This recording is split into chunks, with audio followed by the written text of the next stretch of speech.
Thank you, Mr. President. Thank you for your vision, your commitment to our country. When my uncle was president, the fertility rate in this country was 3.5%. Today, it is 1.6%. The replacement rate, in other words, the amount of fertility that you need in order to keep your population even, is 2.1%. We are below replacement right now. That is a national security threat to our country. And we know why this is happening. And President Trump is addressing the root causes through his MAHA agenda of reducing endocrine disruptors, the exposure to chemicals that decrease fertility. Today, the average teenager in this country has 50% of the sperm count, 50% of the testosterone as a 65-year-old man. Our girls are hitting puberty 6 years earlier. And that's bad, but also our parents aren't having children. Parents who want to have children do not have access. I have 7 children. I feel that God has blessed me with that, and I can't imagine how different my life would be if I did not have that blessing.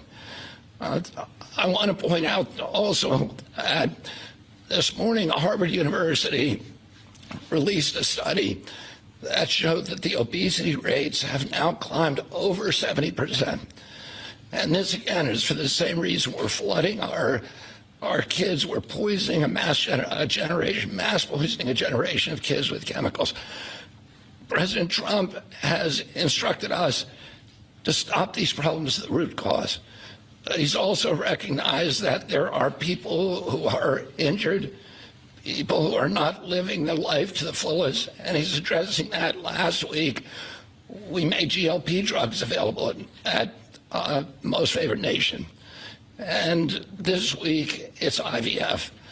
Oh, I want to thank you so much for that, Mr. President. I saw on an airplane the other day, you said that you didn't believe that you were going to get to heaven.